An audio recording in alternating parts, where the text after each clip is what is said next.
tous, bienvenue pour un nouveau podcast qui est aussi maintenant en format vidéo parce qu'on a commencé une chaîne YouTube et qu'on essaye de mettre des vidéos dessus. Première vidéo, donc on va parler de son sur la trompette parce que c'est un sujet qui est hyper important pour moi. Une grande, longue recherche pour moi que de trouver le son que je voulais sur l'instrument, et c'est une question aussi qu'on me pose souvent, que ce soit sur Instagram, sur Facebook, etc. Donc voilà, donc je pensais que j'allais en parler un petit peu.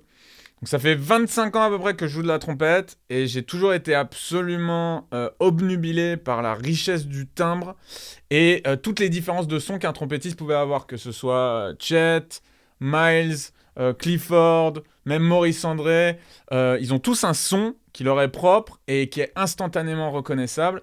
Et du coup, c'était hyper important pour moi, quand j'étais jeune étudiant au conservatoire, de me pencher sur la question. Et donc, voilà les choses que j'ai appris un petit peu dans cette longue quête, qui n'est pas encore terminée, hein, qui continue, pour trouver mon son sur l'instrument. Donc, il y a 5 petite astuce auquel j'ai pu penser là. Et la toute première, et c'est hyper important pour moi parce que je dis ça à tous mes élèves, c'est que les lèvres dans l'embouchure ne se touchent pas, ne se touchent jamais et ne doivent pas se toucher. Alors je sais que j'ai tous les grands spécialistes, experts et aficionados du free buzzing ou du buzzing des lèvres qui vont me tomber dessus. Mais l'exemple que je soumets souvent à mes élèves, c'est celui-là. Quand on siffle, par exemple, je sais pas si c'est une bonne idée pour le micro là. Nos lèvres, elles se touchent pas. Les lèvres, la partie des lèvres qui génère le son se touche pas. Et pourtant, elles vibrent. Quand on parle, quand on chante, nos cordes vocales, elles se touchent pas. Pourtant, elles vibrent, elles créent du son. Le meilleur son possible, il va être généré, non pas quand les lèvres se touchent, mais quand les lèvres, justement, ne se touchent pas et laissent passer l'air et vibrent sous la pression, sous la vitesse de l'air. Voilà un petit peu pour cette partie du sujet. Donc, on doit vraiment essayer d'ouvrir au maximum ses lèvres à l'intérieur de l'embouchure. Le plus il y a d'air qui passe, le plus on va avoir de richesse de timbre, et donc plus on va avoir de marge pour développer son propre son. Voilà un peu l'idée. Pour la deuxième astuce, c'est la pose de son. Alors la pose de son ou le son filé, ça dépend, vous avez entendu parler sûrement des deux. L'intérêt de la pose de son, c'est que c'est l'exercice le plus simple, et pourtant c'est l'exercice le plus central dans ma pratique quotidienne. C'est la première chose que je fais quand je commence à jouer le matin. Je prends la trompette et juste je vais jouer un do complètement ouvert en attaque d'air, c'est-à-dire pas de langue, rien du tout. Mezzo forte, pas de pression, etc. Et je vais écouter et faire attention à ma position, faire attention à ce que j'entends. Donc il y a plein de questions à se poser pendant qu'on fait de la pose de son. On prend une grande inspiration, on joue son do. Je dis un do, ça peut être n'importe quoi, vous pouvez commencer par n'importe quelle autre note, pas trop aiguë, pas trop grave. Et quand la note est partie, on écoute la justesse, on regarde la position des lèvres, la position de la mâchoire, la position des doigts, la posture, est-ce qu'on a bien respiré, etc. On a le temps de se poser toutes ces questions, et on va jouer la note jusqu'à ce qu'on ait plus d'air, et ensuite on va recommencer. Alors moi je recommande de faire ça au moins une dizaine de fois avant de passer à autre chose dans sa chauffe ou dans sa séance de travail.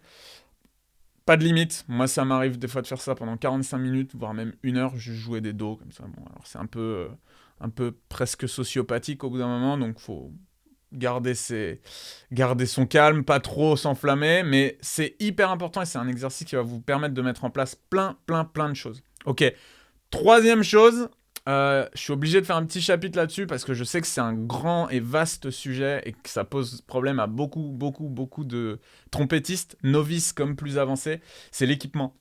Une embouchure ou une trompette, ça va pas vraiment influencer votre son tant que ça. Le son, c'est le corps humain qui le génère sur la trompette, c'est pas l'équipement. L'équipement, il va pouvoir influencer légèrement le son, changer légèrement le timbre.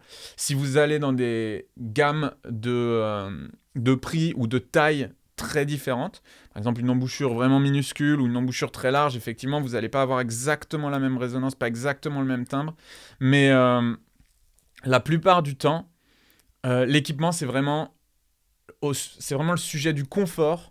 C'est vraiment le sujet de la justesse d'un instrument et du confort de jeu du trompettiste. Pas vraiment une question de son. Et on se dit souvent, et il y a eu plein de mythes là-dessus, sur le type de vernis, en fonction du type de matériau, en fonction du type... Bien sûr, l'instrument ne va pas résonner exactement de la même manière, mais l'influence sur le son, elle est minime, comparée à l'influence que le corps et la position de la langue, la position de la mâchoire va avoir sur le son. Donc voilà, c'est un sujet hyper important pour moi parce que je fais toujours la démonstration où je prends 2-3 embouchures complètement différentes, 2-3 trompettes complètement différentes. Et en fait, j'ai toujours le même son sur tous les ensembles d'équipements. Ça ne change pas grand-chose. Voilà un petit peu le petit sujet de l'équipement. Je baisse mon texte parce que je ne sais plus ce que je disais. Ah oui, bien sûr, la compression. Alors, pour ce qui est de la compression, le sujet dont on parle souvent, alors la compression, je parle de la manière dont on va générer la vitesse nécessaire pour atteindre la note qu'on a besoin d'atteindre quand on joue de la trompette. Et alors souvent, on parle de contraction abdominale. J'ai eu des profs qui m'ont dit respire avec le ventre, pousse avec le ventre. C'était pas, ça manquait de clarté pour moi. En fait, ce que j'ai compris récemment, il y a quelques années quand même, c'est que la contraction abdominale, quand on parle de contraction abdominale, on a tendance à penser à ce mouvement-là, un mouvement vers l'avant et vers l'intérieur, qui est le mouvement dit de crunch. Les gens qui font du sport auront entendu parler. En fait, le mouvement dont on a besoin de nous pour générer la compression idéale, c'est le mouvement inverse, c'est un mouvement vers l'extérieur, plutôt comme ça, tac, et ça nous permet en fait, presque en gonflant le ventre, d'augmenter la surface musculaire qui va être contractée. Alors, c'est pas forcément évident. Je ferai une petite vidéo où je ferai une démonstration un peu plus précise. C'est vraiment quelque chose qu'on a besoin soit de voir, soit de sentir. Mais voilà, pour ce qui est de la contraction abdominale, si vous avez l'habitude de faire d'aller vers l'intérieur comme ça quand vous contractez pour aller chercher les aigus ou quoi que ce soit, c'est un mauvais réflexe. Probablement que c'est pas du tout ce qu'il faut faire. Donc allez chercher peut-être dans l'autre sens et travailler un petit peu sur la respiration ventrale et la manière dont vous allez pouvoir contracter les abdos, mais dans le sens inverse. Dernier point, 5e point, c'est hyper important, c'est la patience. Il faut être hyper patient. Le travail du son, c'est un travail de très longue haleine. Moi, ça fait 15 ans que je me penche sur le sujet vraiment tous les jours. Il faut accepter que la pratique du son, c'est une pratique. Comme la pratique de la technique, comme la pratique de l'improvisation, comme peu importe toutes les autres pratiques que vous pouvez avoir. C'est quelque chose de quotidien et c'est quelque chose qu'on doit maintenir et qu'on doit continuer de travailler pour aider et s'aider à développer sa voix sur l'instrument.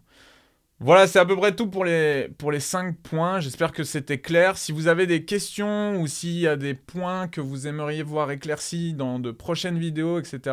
C'est la première fois qu'on fait ça, donc on apprend. N'hésitez pas, laissez un commentaire, soit sur le podcast, soit sur la vidéo YouTube. En tout cas, on va essayer de continuer à faire des vidéos, on va essayer de faire des articles de blog, essayer de se rendre un petit peu plus présent dans vos vies. En attendant, pour ceux que ça intéresse, j'ai sorti récemment 2 petits bouquins en PDF sur mon site internet. Ce sera dans la description. Ils sont à vendre. C'est un recueil d'études pour l'improvisation. Il y en a un autre qui va sortir très bientôt pour les plus débutants. Et j'ai aussi un ensemble de phrases à jouer sur des cadences jazz traditionnelles des 2/5. Donc voilà. N'hésitez pas à aller regarder si ça vous intéresse. Et voilà, en attendant, à la prochaine et bon boulot!